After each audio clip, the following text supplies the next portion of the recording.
BBC প্রবাহে আপনাদের সবাইকে স্বাগত জানাচ্ছি আমি শারমিন রমা। শুরুতেই দেখে নেব আজ কি থাকছে।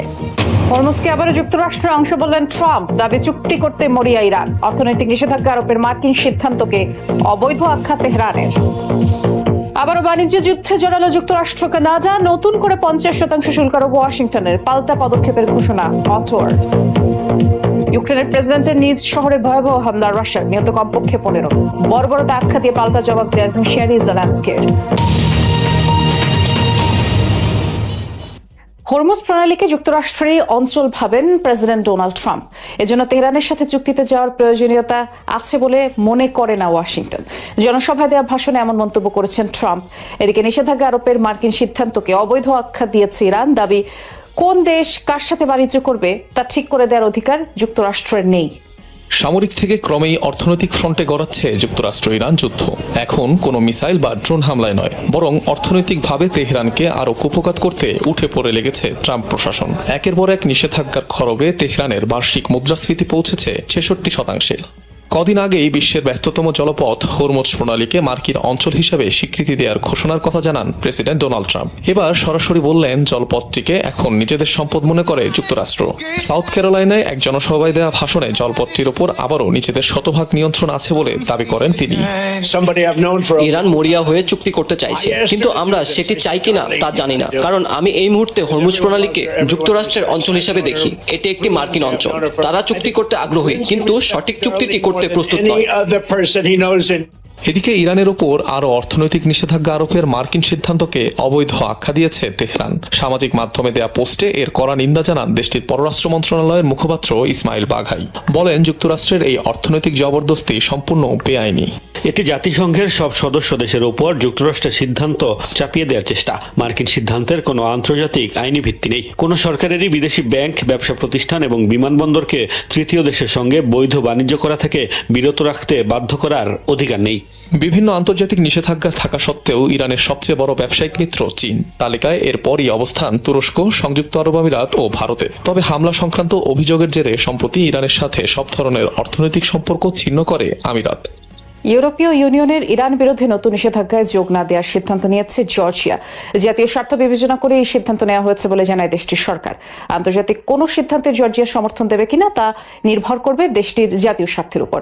আর জর্জিয়ার স্বার্থের সাথে কোনো সিদ্ধান্ত সাংঘর্ষিক হলে তারা তাতে সমর্থন দেবে না বলেও জানান দেশটির ক্ষমতাসীন জর্জিয়ান ড্রিম পার্টির এমপি তেঙ্গিজ।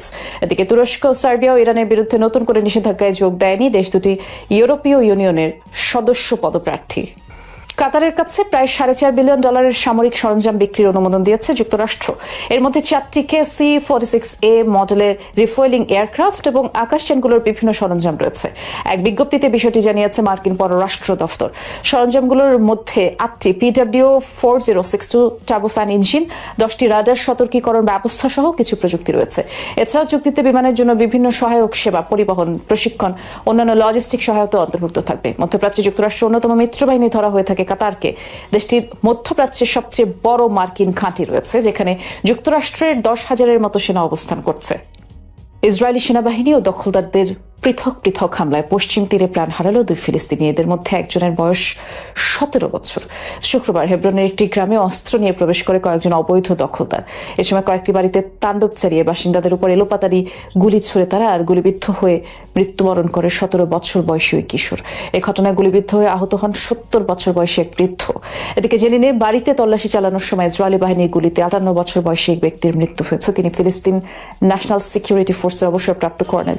অভিযানের সময় ছুরিকাঘাতে চেষ্টা করার অভিযোগে তাকে গুলি করা হয় বলে দাবি আইডিএফের। পশ্চিম তীরে ইসরায়েলি দখলদার ও সেনাবাহিনীর আগ্রাসনের নিন্দা জানিয়েছে জাতিসংঘ। হত্যাকারীদের জবাবদিহিতার আওতায় আনার দাবি সংস্থাটির।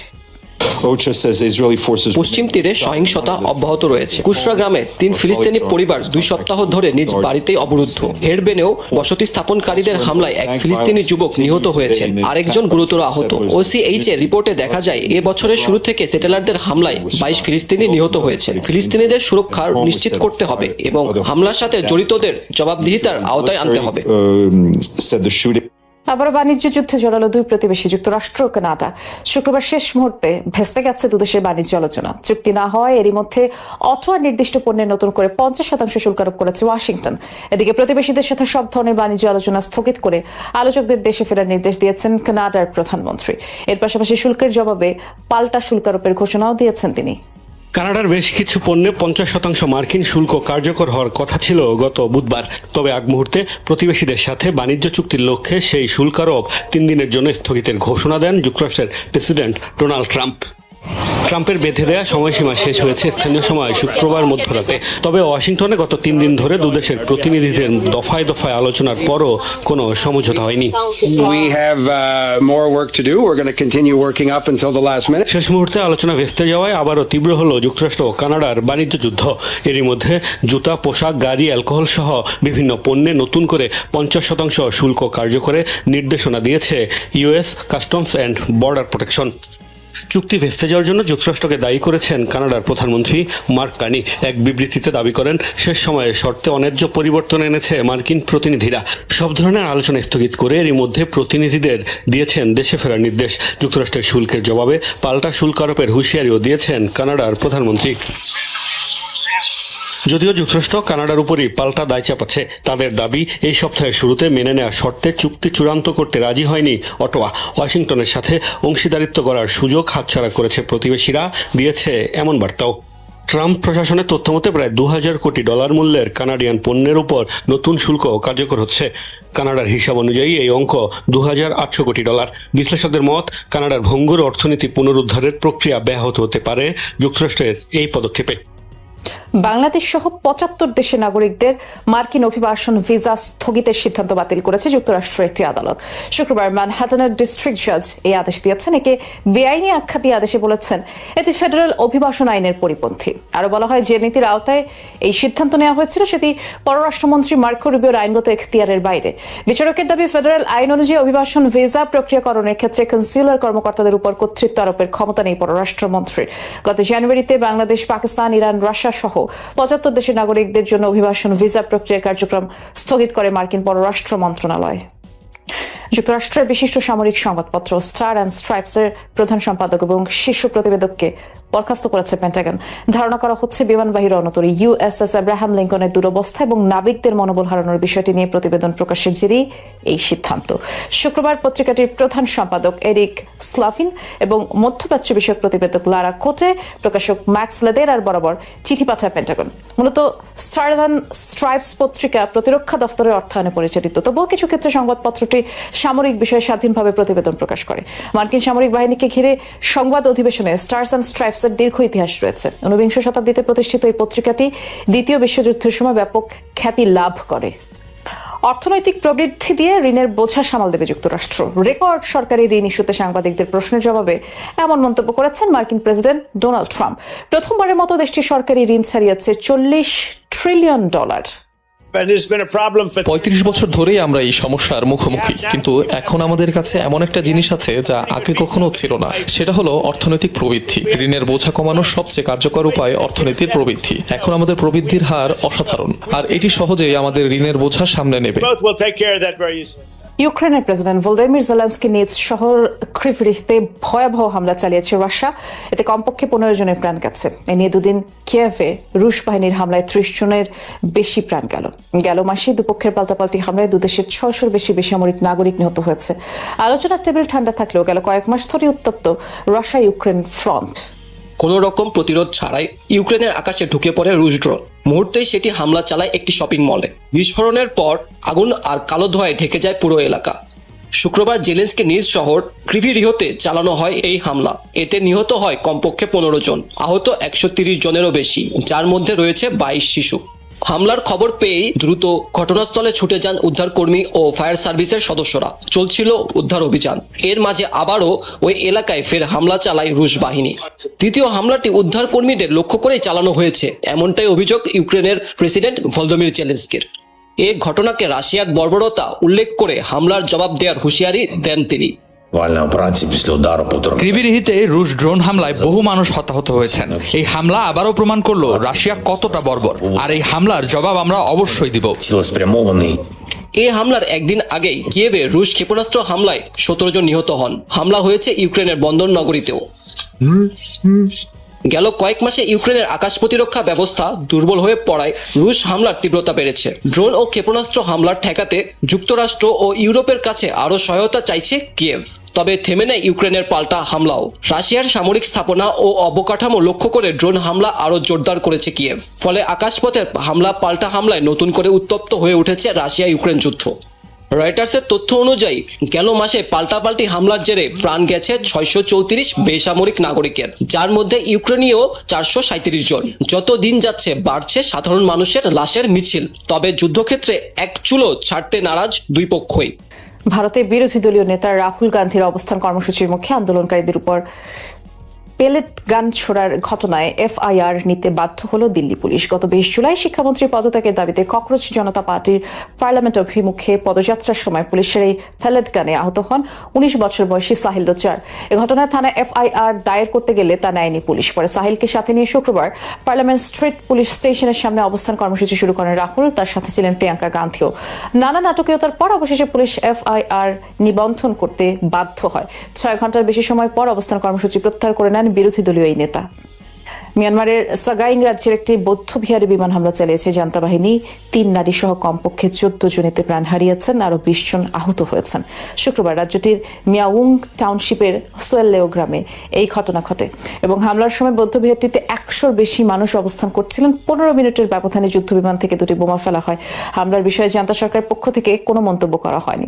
মন্দালয় শহর থেকে প্রায় 75 কিলোমিটার দূরে অবস্থান এই বৌদ্ধ বিহারটির। বর্তমানে মিয়ানমারের প্রায় 42% এলাকা বিদ্রোহী গোষ্ঠীগুলোর নিয়ন্ত্রণে, বিপরীতে সামরিক সরকারের নিয়ন্ত্রণে মাত্র 21% অঞ্চল। শিশুদের ব্যক্তিগত তথ্যের গোপনীয়তা লঙ্ঘনের মামলায় যুক্তরাষ্ট্র সরকারকে $400 মিলিয়ন জরিমানা দিতে রাজি হয়েছে টিকটক। মূলত মামলা নিষ্পত্তি করতে মার্কিন বিচার বিভাগকে এই অর্থ দেবে টিকটকের মূল প্রতিষ্ঠান ByteDance। 13 বছরের কম বয়সী শিশুদের কাছ থেকে বাবা মায়ের অনুমতি ছাড়াই বিপুল তথ্য সংগ্রহের অভিযোগ সামাজিক মাধ্যমটির বিরুদ্ধে এবং শিশুদের গোপনীয়তা লঙ্ঘনের ঘটনা এটি যুক্তরাষ্ট্রের ইতিহাসে অন্যতম বড় আর্থিক সমঝোতা। শিশুদের কাছে দিন দিন বাড়ছে সামাজিক যোগাযোগ মাধ্যমের জনপ্রিয়তা, সেই সাথে বাড়ছে তাদের ব্যক্তিগত তথ্য ফাঁসের শঙ্কাও। এরই মধ্যে শিশুদের তথ্যের গোপনীয়তা লঙ্ঘনের অভিযোগ উঠেছে টিকটকের বিরুদ্ধে। আর এই অভিযোগে 2024 সালে সামাজিক মাধ্যমটির বিরুদ্ধে মামলাও দায়ের করে মার্কিন বিচার বিভাগ। বাবা মায়ের অনুমতি ছাড়াই 13 বছরের কম বয়সী শিশুদের কাছ থেকে বিপুল ব্যক্তিগত তথ্য সংগ্রহের অভিযোগ তোলা হয়েছিল মামলায়, যা যুক্তরাষ্ট্রের চিলড্রেন্স প্রাইভেসি প্রোটেকশন অ্যাক্ট অনুযায়ী গুরুতর অপরাধ। মার্কিন সরকারের অভিযোগ ব্যবহারকারীদের বয়স যাচাই করতে ব্যর্থ হয়েছে টিকটক, ফলে অভিভাবকের অনুমতি ছাড়াই প্ল্যাটফর্মটি ব্যবহার করেছে অনেক শিশু। মামলার সময় যুক্তরাষ্ট্রে টিকটকের 170 মিলিয়নেরও বেশি অপ্রাপ্তবয়স্ক ব্যবহারকারী ছিল। 2 বছর পর আলোচিত সেই মামলা নিষ্পত্তিতে জরিমানা দিতে রাজি হয়েছে চীনা মালিকানাধীন টিকটকের মূল প্রতিষ্ঠান ByteDance। মার্কিন বিচার বিভাগকে $40 কোটি জরিমানা দেবে প্রতিষ্ঠানটি।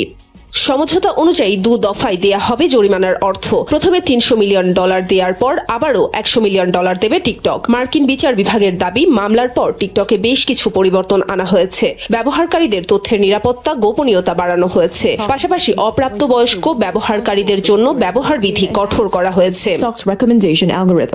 টিকটক ছাড়াও মিউজিক্যালিকে শিশুদের তথ্য সুরক্ষা আইন ভাঙার অভিযোগে $5.7 মিলিয়ন জরিমানা করা হয়েছিল। একই আইনে ইউটিউবের জন্য গুগল 2019 সালে $170 মিলিয়ন এবং এপিক গেমস 2022 সালে $275 মিলিয়ন জরিমানা দিয়েছিল। শিশুদের ব্যক্তিগত তথ্যের গোপনীয়তা লঙ্ঘনের অভিযোগে আইনি চাপের মুখে রয়েছে ফেসবুক ও ইনস্টাগ্রামের মূল প্রতিষ্ঠান মেটাও। যুক্তরাষ্ট্রের 29টি অঙ্গরাজ্য মেটার বিরুদ্ধে মামলা করেছে। এ যেন কাঁটা দিয়ে কাঁটা তোলা। দাবানল নিয়ন্ত্রণে অভিনব কৌশল অবলম্বন করছে স্পেন। আগুন জ্বালিয়ে নিয়ন্ত্রণ করা হচ্ছে দাবানল। উদ্যোগটি নিয়েছে সেরেসাল গ্রামের ফায়ার ফাইটার্সরা। তারা পুড়িয়ে ফেলছে শুকনো ঝোপঝাড়, মরা গাছ, আর তাতে সামনে এগোতে পারছে না দাবানল। ঠেকানো যাচ্ছে ভয়াবহতা। জলবায়ু পরিবর্তনের বিরূপ প্রভাবে পড়ছে স্পেনের বিস্তীর্ণ বনাঞ্চল। আগুনের লেলিহান শিখা ছড়িয়েছে লোকালয়েও। চলতি বছর দাবানলে ছাই হয়েছে দেশটির কয়েক লাখ হেক্টর বনভূমি। আগুন ছড়িয়েছে স্পেনের লাস উর্দেস অঞ্চলেও। সবশেষ তথ্য অনুযায়ী শুধু এই এলাকায় 5000 হেক্টর বনভূমি পুড়েছে। হুমকিতে সেরেসাল সহ একাধিক গ্রাম। পরিস্থিতি নিয়ন্ত্রণে হিমশিম খাচ্ছেন ফায়ার ফাইটার্সরা। এ পরিস্থিতিতে সেরেসাল গ্রামে নেওয়া হয়েছে ব্যতিক্রমী কৌশল। ইচ্ছাকৃতভাবে আগুন জ্বালিয়েই চলছে দাবানল ঠেকানোর চেষ্টা। আগে থেকে পোড়ানো হচ্ছে ঝোপঝাড় ও শুকনো গাছপালা। নিয়ন্ত্রিত আগুন ছড়িয়ে পড়ার আগেই পানি ছিটিয়ে তা নেভানো হচ্ছে। এতে দাবানল আর সামনে এগুতে পারছে না। রক্ষা পাচ্ছে জনজীবন ও ঘরবাড়ি। শুধু স্পেন নয়, ইউরোপের বিভিন্ন দেশেও ছড়িয়েছে ভয়াবহ দাবানল। 10 আগস্ট পর্যন্ত ইউরোপের 5,42,000-এর বেশি হেক্টর এলাকা পুড়ে গেছে। গ্রিস, ক্রোয়েশিয়া, বেলজিয়ামেও চলছে আগুন নিয়ন্ত্রণের আপ্রাণ চেষ্টা।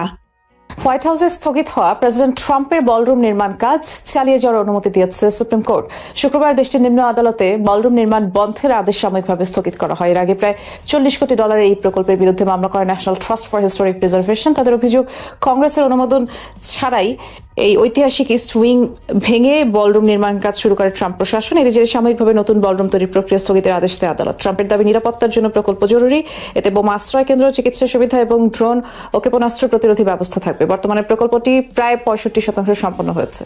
সুইডেনের একটি স্কুলে ধারালো অস্ত্র দিয়ে হামলা চালিয়েছে এক আততায়ী। এতে একজন প্রাণ হারিয়েছেন, আহত হয়েছেন আরো 3 জন।